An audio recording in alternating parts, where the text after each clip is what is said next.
Good alla Fiera di Udine da giovedì 5 a domenica 8 novembre. 9 istituti tecnici agrari si sfidano oggi. Siamo a Brusegana, siamo in provincia di Padova, siamo ospiti dell'istituto Duca degli Abruzzi per una competizione, una gara promossa dall'ARAV, l'Associazione Regionale Allevatori del Veneto. Ai microfoni di Verde Nord-Est il suo presidente, diamo il benvenuto al Floriano De Franceschi. Allora Presidente, qui oggi i ragazzi si sfidano nel valutare la razza frisona. Sì, vengono portati sostanzialmente direttamente dai libri agli stalla, in questo caso vorremmo dire proprio, dove gli viene fatto vedere come vengono fatte le valutazioni, come vengono fatti i punteggi per il miglioramento genetico delle razze, no? In questo caso è frisona, ma comunque anche delle altre razze il sistema è sempre quello.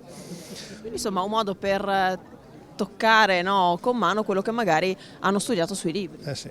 Farli avvicinare di più alla realtà, è un'idea che è nata l'anno scorso da parte di giovani del Dairy Club Veneto, che ci siamo incontrati qui in questo istituto a dicembre, e da lì è nato tutto questo movimento, insomma, organizzazione, per arrivare oggi ad avere qui 9 istituti, ma anche per far capire, come ho detto prima in inizio, quando il prodotto che arriva sulle nostre tavole, quanto lavoro c'è perché si possa arrivare a un prodotto migliore e delle eccellenze che abbiamo in Veneto. Quindi insomma la qualità parte anche dalla selezione genetica degli animali. Parte soprattutto dalla selezione genetica. Il casaro è bravo, farà un buon formaggio, un buon prodotto, però tutto il lavoro che si fa da 70 anni come sistema allevatori è quello di continuare a migliorare le razze ultimamente, anche da 2 anni a questa parte, insomma, anche per attitudine casearia, cioè qual è il latte che più è casificabile, tenendo conto che il 70% del latte viene trasformato in formaggi in Veneto, per cui è molto importante questo indice. Ringraziamo il presidente dell'ARAV Floriano De Franceschi e diamo il benvenuto al professor Vincenzo Volini, docente di zootecnia presso l'Istituto Agrario Duca degli Abruzzi. Gli studenti mi sembrano molto interessati a questa giornata, professore. Sì, è una giornata importante per tutti, anche per i nostri ragazzi, anzi soprattutto per loro, perché sono protagonisti nella preparazione a partire dal ring agli animali preparati, tutto. Per cui come tale è un momento, ma tra l'altro è anche un punto d'incontro con l'attività che già fanno nelle gare di valutazione fuori e nel programma sviluppato durante l'anno come zoognostica. Quindi un modo per applicare quello che magari studiano sui libri, applicarlo, no, alla pratica. Sì e non solo, nel senso, dicevo prima, che il punto d'incontro tra la realtà produttiva, soprattutto a livello di miglioramento genetico, abbiamo visto questa mattina i direttori delle associazioni di razza, e le scuole, che devono diventare sempre più, come dire, coordinate protagoniste, e ovviamente qui abbiamo moltissimi allevatori ex studenti che in qualche maniera rientrano nella scuola sotto veste diversa. Grazie professore. Ragazzi, voi di che istituto siete invece? Istituto Agrario di Spilimbergo. Allora, voi avete dato i vostri giudizi? Sì, diciamo che stiamo ancora valutando i bovini e non lo facciamo come, diciamo, ufficiale, come competizione, ma a livello di apprendimento, diciamo. Siamo il primo anno che facciamo queste valutazioni, le valutazioni morfologiche delle bovine da latte. Allora Daniele, quali sono i parametri, le caratteristiche che voi avete valutato, tenuto conto? Diciamo sono molteplici, principalmente l'aspetto della forma della mammella, la lunghezza e l'attacco che la mammella ha sulla parte posteriore, la spigolosità del corpo,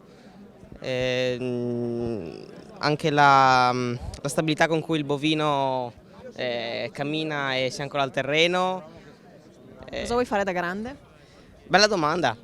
Allevatore?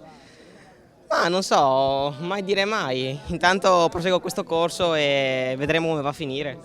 E chiudiamo qui da Brusegana, dalla provincia di Padova, insieme a Giorgio Burchiellaro, che è il direttore di ANAFI, l'Associazione Nazionale della Razza Frisona, che oltre a fare ricerca e sviluppo detiene anche il libro genealogico proprio degli esemplari di vacca frisona.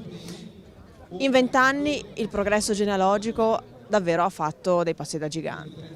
Sì, direi il progresso genetico della razza frisona italiana in 20 anni ha avuto sicuramente un miglioramento, un progresso genetico straordinario, ma devo dire che altrettanto con le nuove tecnologie legate alla genomica, alla selezione genomica, sta migliorando ancora di più, quindi sta migliorando notevolmente, quindi grazie a questo sistema di selezione che va attraverso dei marcatori ad individuare nei loci del DNA i caratteri più interessanti per gli allevatori, insomma. E quali sono oggi questi caratteri? Allora guardi, noi abbiamo un indice di selezione nazionale che è stato sviluppato dopo una serie di altri indici, quali l'indice latte qualità, che è stato il primo indice negli anni 90, poi nel 93 abbiamo avuto l'indice latte qualità più la mammella, e questo indice, che oggi è l'indice di selezione nazionale, è il PFT. È un indice che combina diversi caratteri tra produzione, funzionalità e tipo. Diciamo che nella percentuale i caratteri che sono legati alla produzione sono il 49% come peso, mentre la funzionalità è il 51%. È un indice che è stato costruito, io dico costruito proprio in funzione delle esigenze degli allevatori italiani.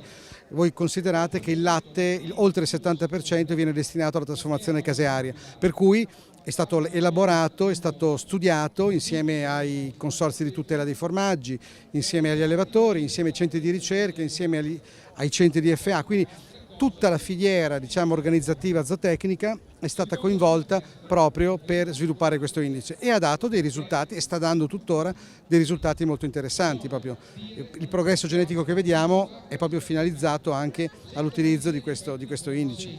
Ecco, cosa pensa di una giornata come questa in cui i protagonisti sono gli studenti delle scuole, che forse saranno, chissà, i selezionatori, no, di domani? Allora, questa giornata è straordinaria, è un evento che secondo me dovrebbe essere ripetuto, dovrebbe essere allargato. È quello che si dice, il coinvolgere gli studenti nell'attività pratica, che poi è quella delle aziende dove loro vivranno, dove andranno a lavorare, dove o seguiranno, ma comunque anche nel mondo associativo, nel mondo degli enti, della ricerca.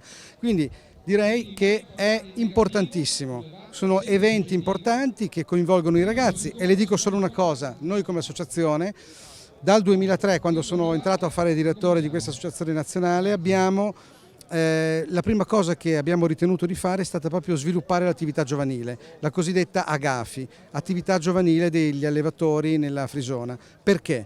Perché noi pensavamo che, e pensiamo tuttora, che i giovani, oltre ad essere il futuro, vadano coinvolti, stimolati, e questo permette a loro di rimanere nelle aziende, di avere passione e continuare il lavoro dei genitori, o comunque evitare che questi si allontanino dall'azienda, perché ovviamente noi sappiamo tutti che vivere in azienda e allevare significa sabati, domeniche, feste, Natale, Capodanno, Pasqua, eccetera. Quindi gli animali vanno alimentati e vanno munti, per cui è chiaro che ci vuole una grande passione, e se non c'è la passione purtroppo finisce tutto. Grazie a Giorgio Burchiellaro, il direttore di ANAFI, e qui dall'Istituto Duca degli Abruzzi della provincia di Padova è tutto, ridiamo la linea allo studio.